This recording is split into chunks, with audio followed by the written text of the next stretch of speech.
You know, if you're a new EMT, I know that one of your biggest fears is how you're going to handle death or gruesome calls the first time that you're exposed to it.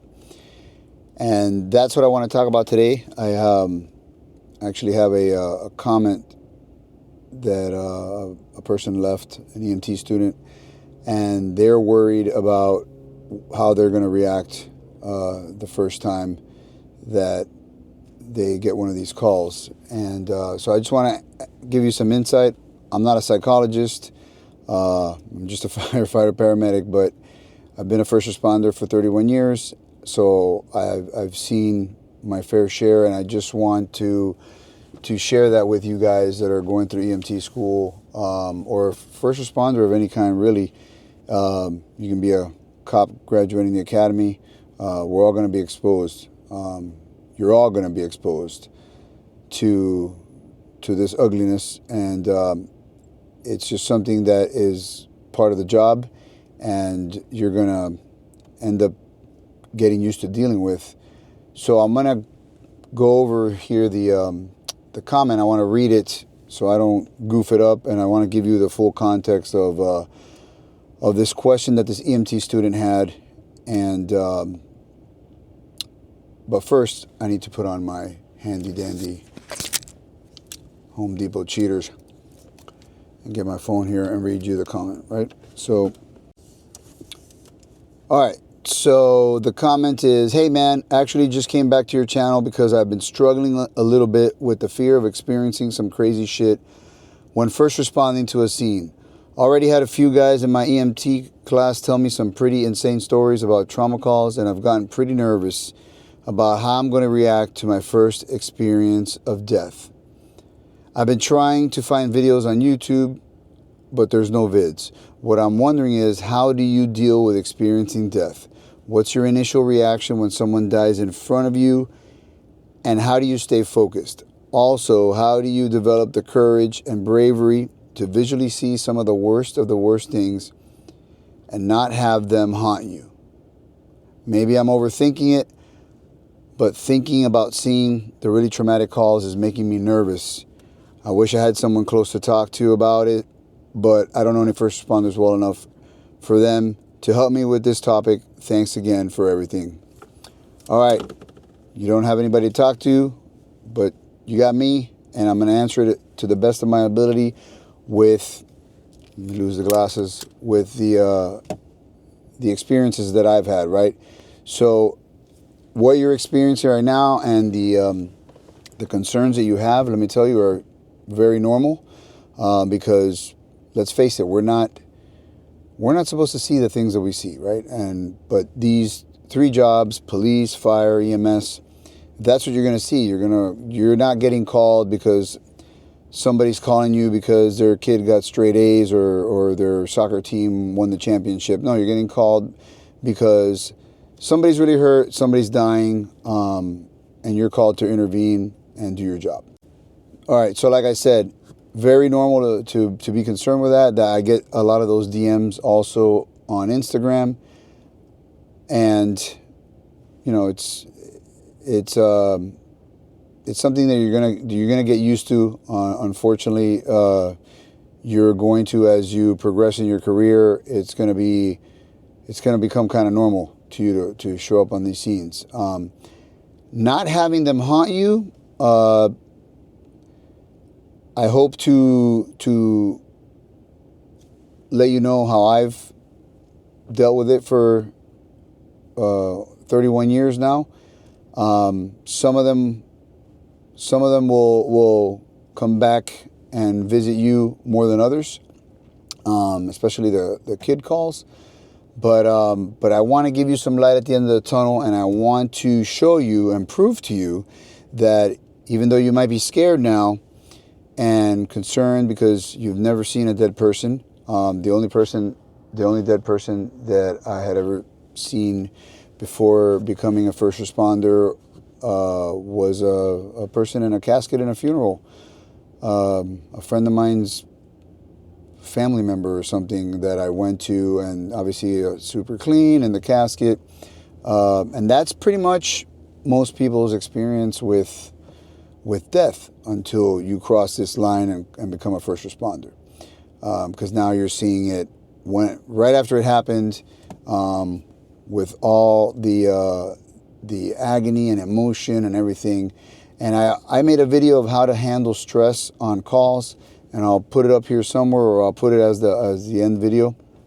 But so I want to give you a funny story about myself, and you guys are gonna laugh. And it's a true story, and I'm gonna put myself out there. But I'm going to do that because I want to show you that even though you might have all these concerns and fears and stuff, after this story, you're going to see that you can still succeed in this world, after being scared and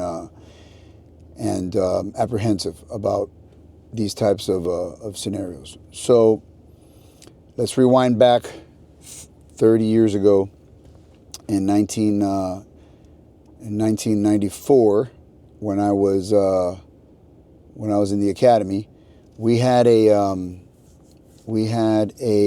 week-long portion of homicide, right? So homicide detectives came, and they did a projection, because PowerPoint didn't exist back then. So they had these carousel slide projectors.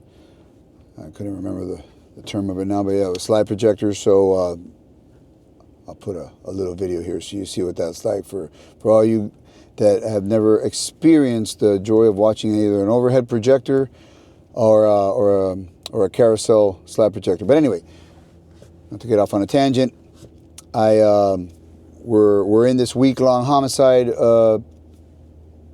part of the academy, and every day they're showing us just these cases, super gruesome, very gory pictures. They're not going to just show us somebody that passed away in their bed. They're going to show us, because they kind of want to rattle your cage, and they want you to really think, is this something I belong doing?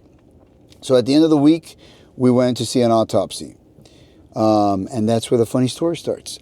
So we go to the autopsy, and I've been good watching all these videos this whole week. So we get to the medical examiner's office, and they usher us into this little room. Not really what you see on CSI, but it was a small room with some tile walls, things like that, with that metal slab and the body on it.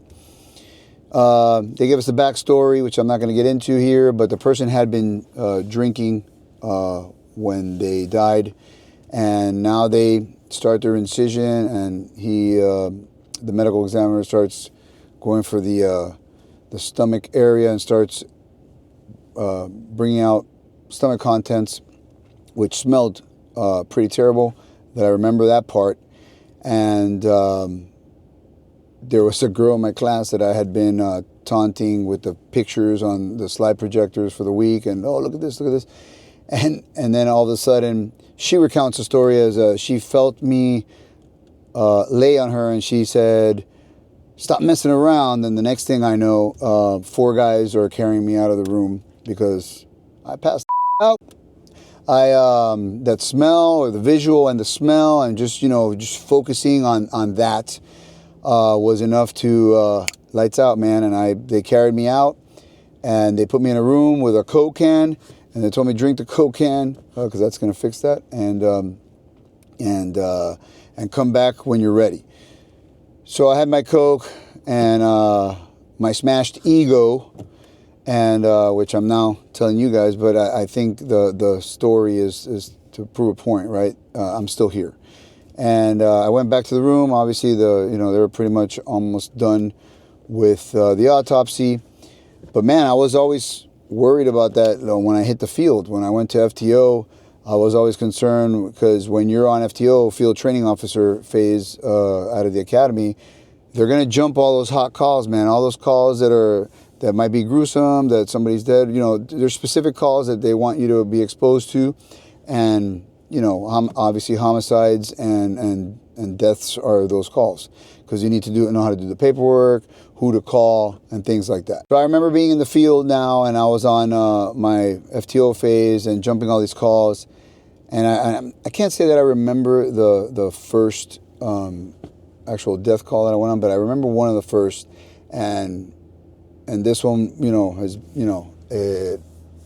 I remember it like it was right now, and it was a hanging, and we got there, and I remember exactly what the person looked like. The person was pretty young, and but I wasn't too, sucked into it because the visual was there, and then there was information to get and the report to write, and had to call homicide and talk to them on the phone. So I was busy doing that, and that's my point, right? So my point with the story was that, I work on a trauma helicopter now. I've been on a trauma helicopter for over 11 years. I've been in the fire service now. In a couple of months, it'll be 21 years. So over these 31 years, I've seen quite a bit, and I'm still here. And so my first point is, and like I talked about it in another video, but I'll explain it in this one, is being task-oriented. I think is a huge one. When you roll up on these calls, you're going to get that full imagery of the patient, the body, any family members or friends or people that are yelling and screaming on the side. So that's a whole other layer, right? Because that adds a whole emotional component to it that's not just a visual. And you're rolling up and you're hearing these people screaming, but if you stay focused on the job, right, whatever that patient needs, you're doing your head, if it's a trauma assessment, if you're doing your rapid trauma assessment, and you're treating and you're doing whatever, and you don't let your mind wander, right? You don't let your mind wander to what you're hearing, looking at them and thinking, oh my gosh, this poor family, what are they going through? Because if you go down that rabbit hole on the call, it's not gonna go well, right? Because now you're gonna get sucked into it emotionally. So unfortunately, you have to detach yourself on these calls and just be just the facts, man, just the facts, and just run down your algorithm, whatever it is you're doing, treat the patient and what's coming next, and think about that. And if you stay like that, I think that for the time that you're running the call, that has helped me immensely over the years. I still do it here on the aircraft. When we get a bad call, like it's a mess, we just I just stay doing what I'm supposed to be doing and not let my mind wander. That's paid me dividends, right? No, don't know who you are. Anyway. So if you stay on task and you stay focused on what you're doing and you stay mindful of what's going on and not perceive, emotions, things like that, trust me, you're going to have plenty of time later on to think about all that. I guarantee you. So number one, right? Stay mindful. All right. So one of the other things that he asked was about how do you not let these calls haunt you? Like I said, I've been on for a while, and I'll go out to the field and work extra shifts on fire trucks or rescue trucks, and I'll run into guys and they'll be like, "Hey, you remember that call that we ran, blah blah blah, so much whenever," and by what they tell me, I should remember the call because it's whatever, it was either pretty gruesome or whatever, and I'm like, "Man, you sure I was on that call?" And they were like, "Yeah, you were on that call, and you said this, that, and the other." And I won't remember it, but I'm like, "Well, that sounds like something I would say." And they're like, "Yeah, you were there for sure. You were there." So after a while, like your brain, I'm not a psychologist, all right? I'm not a psychologist. I didn't stay at a Holiday Inn Express last night or anything like that. If you don't know that reference, look it up. Maybe I'll add a little clip. But anyway, I'm not a psychologist, but I think your brain eventually, to save itself and you save your sanity, compartmentalizes a lot of stuff and will just push stuff down that you don't have the bandwidth to remember these things, or just maybe it's just subconsciously, maybe it's in the subconscious, but consciously you don't remember. But I guarantee you that every kid call that I've had, I remember, right? And I've had a lot of kid calls, and then there will be some, and those are the hardest ones to not get sucked into and to stay mindful of. But if you stay on long enough, and depending on where you work and the call volume that you have, you're going to be exposed to this on a daily basis, unfortunately. You know, if you're out there in a busy department, in a busy place, you're gonna be exposed to these types of calls. So I think the number one thing, and is, which didn't do, like, so when let me backtrack. I should have made notes, but whatever. I'm just off the cuff here. So when I was, in police work, you're in your car, usually by yourself, or maybe two-man. So if you run on one of these calls and you're by yourself, somebody else in your squad is going to show up, and you're going to run that call together. And then whoever's the primary is going to write the report, and everybody's going to clear. And then you run off in your car by yourself to run your next call, and you might not even see your squad the rest of the shift. So you're left to process that, by yourself. And, back when I started this whole mental health and voicing, things wasn't as in vogue as it is now. And I don't want to use the phrase in vogue, but I mean, we get smarter, right? I mean, walking was great until the invention of the gas engine or horses and stuff like that. So we evolve. So we know these things now, just the same thing as sleep deprivation. We know that being sleep deprived is tantamount to being drunk at work. So that's a whole other video. But the number one thing, man, that you can do, so cops are by themselves a lot. So bringing it back to fire rescue or EMS, you obviously have, if you're in an ambulance, it's you and another person, maybe three. We ride three-man rescues, and obviously in suppressions we have 4 people. But you get these calls, and the biggest thing that we have here, especially coming back to the station, is being able to talk about the call. I mean, you don't have to be like, oh my God, this affected me so much. No, but just, man, that was up, huh? And then, I think if one person says it, then other people are like, yeah, man. And then you start talking about it. And then, when we come back, like, we'll come back from a flight, and, we have a crash truck, fire truck where we work. And those guys who have been on a long time, we'll come back and they'll be like, hey, what'd you have? And they're like, man, we ran this, and these were the particulars of the call, of the injuries. Oh man, that's yeah. And then they might say, man, I remember I had one, when I was at such and such truck, and this happened. And then that's kind of like cathartic, right? Because you start, I don't know if cathartic is the right word, but anyway, you start venting about it, and at least you relieve some of that pressure. You're not like gobbling that up and pushing it down.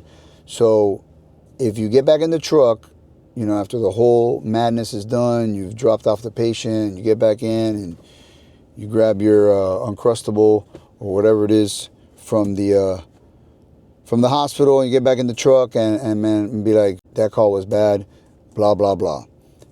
It might not seem like much, but getting that off your chest, we know that you need to do this, and trust me, I think that's how, I haven't done it on purpose, but I think I didn't do it so much at the beginning of my career, but I think now where I'm at now, since we get so much of it, we'll come back and we'll talk about it in the aircraft on the way back, or we'll talk about it as we're cleaning the aircraft. But it's a way of releasing that pressure from of the call.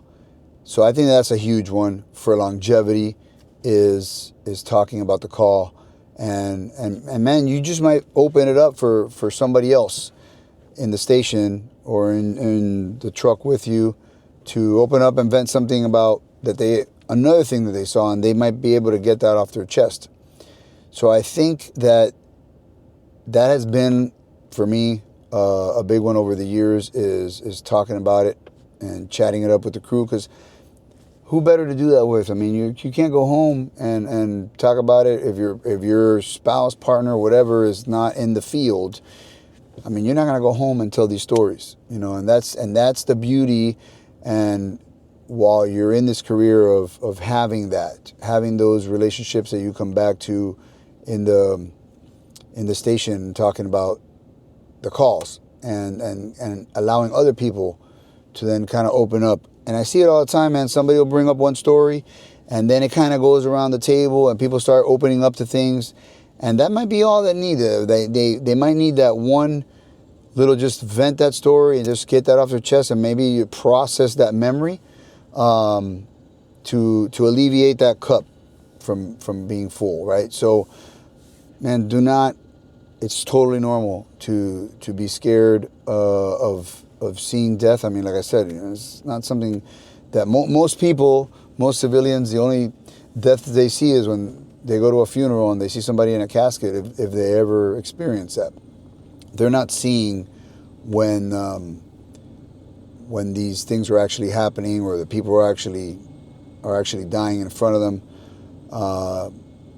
You know, which you're going to see plenty of if you do this for many years, right? So you say you got nobody to talk to, man, but if you're watching this video and you got something from it, or you have more questions, or you feel like this person that, hey man, I'm just in it right now and I don't really know anybody to ask, drop the comment there, and I'll try to do my best to get you through it.